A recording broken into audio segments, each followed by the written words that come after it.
সঞ্চালক মহোদয়ের যে দাবি দাবার উপরে স্বীকৃতি প্রদান করেছেন সেই দাবি আমাদের সিল সিগনেচার দিয়ে যতদিন পর্যন্ত সরকার আমাদের প্রাধান্য না দেন সেই দিন পর্যন্ত অসহযোগ আন্দোলন চলছে চলবে। সরকার মহোদয়ের কাছে আমরা বিনম্র অনুরোধ আমাদের আসাম সরকারের কাছে, এবং আমরা এই যে আইসিডিএস ডিপার্টমেন্টের যে অজন্তা নেওয়ার মহোদয়া ওনাকে আমরা অনুরোধ এবং অনুনয় বিনয় করে বলছি যে ইলেকশনের জন্য আমাদেরকে স্থগিত রাখার জন্য বলেছেন, এটা আমরা মেনেছি, কিন্তু ইলেকশন পর্যন্ত আমরা স্থগিত রাখা সত্ত্বেও আমরা সব এবং শুক্র 2 দিন আমরা 11টা থেকে 1টা পর্যন্ত আমরা প্রত্যেকে ওয়ার্কার হেল্পার অফিসে এসে আমরা ধর্ণা প্রদান করব। কেননা আমাদের সেন্টার আমাদের নিজের ইচ্ছায় নিজের দাবি দাবা মানে আছে যে আমার উপর লেভেল থেকে আমাদেরকে অর্ডার পাস করেছে 31টা ডিস্ট্রিক্ট আমরা ডিসাইডেড 22 মার্চে ডিসিশন নেওয়া হয়েছে। এই নেওয়া মতে আমরা ইলেকশন পর্যন্ত আমরা স্থগিত রেখেছি।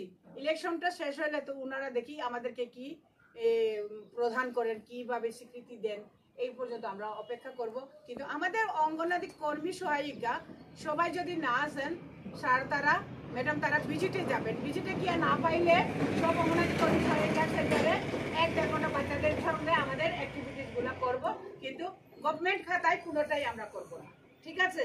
কিন্তু জবাব দেব যে কোনো অফিসার ইলেকশনের সময় নানান সাইড থেকে আমাদের এরিয়ার আর বাচ্চার গার্জিয়ানগুলারে কমিটির মানুষগুলারে আপনারা লোকের আমরা অঙ্গনাদি ওয়ার্কার হেল্পার যারা আইসেন না তারা ফোনে কই দিবা যে আমরা অসহযোগ আন্দোলনে আসি গতিকে আমরা সরকারের যেগুলা আছে এটা আমরা অর্ডারগুলো মানতাম না। সরকারের অর্ডার তারা তো সরকারি বেতন পায় গতিকে গভর্নমেন্টে অর্ডার দেয় গতিকে তারা সরকারি আমরা প্রেশার দিব।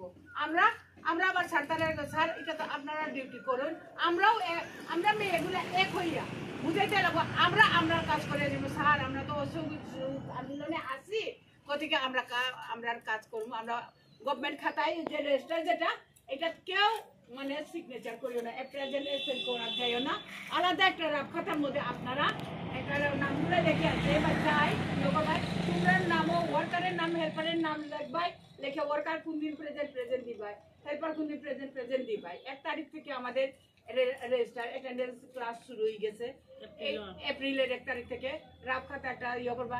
আর সার্ভে সামারি আর ইয়েগুলা ভিতরে আমরা কয়টা বিয়াইছে কয়টা জন্ম হয়েছে এটা তো ডেইলি পাই, এটা নোট করে আমরা সার্ভে সামারি রেডি করিয়া রাখলে চট করে খুলতে দিতে পারার মতন ব্যবস্থা কর।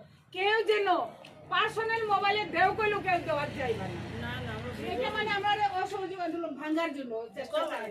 বুকা যে মেয়েগুলা বুঝে না গুলারে গিয়া বুঝাই স্যার তারা গিয়ে দৌড় দেখাইবো, এইগুলারে একটু অ্যালার্ট করবা যাতে কেউ যাতে আমরা উপর সিআই2 একমাত্র স্ট্রং সংগঠন, এই সংগঠনের মাধ্যমে যত ভারতের জায়গায় মানে বেতন বাড়ছে 18,000, 21,000, 19,000, 22,000 এই পর্যন্ত জায়গায় হয়েছে। কিন্তু আসাম সরকার এখন কইতেছে বিজেপিরে ভোট দিতাম, বিজেপিরে 2বার দিয়া দেখছি যে আন্দোলন করিয়া গিয়া কত লাড়চার হইয়া গিয়া 18 ইংরাজি 1,500 দিছে সেন্ট্রাল গভর্নমেন্টে, স্টেট গভর্নমেন্টে 1,000 দিছে।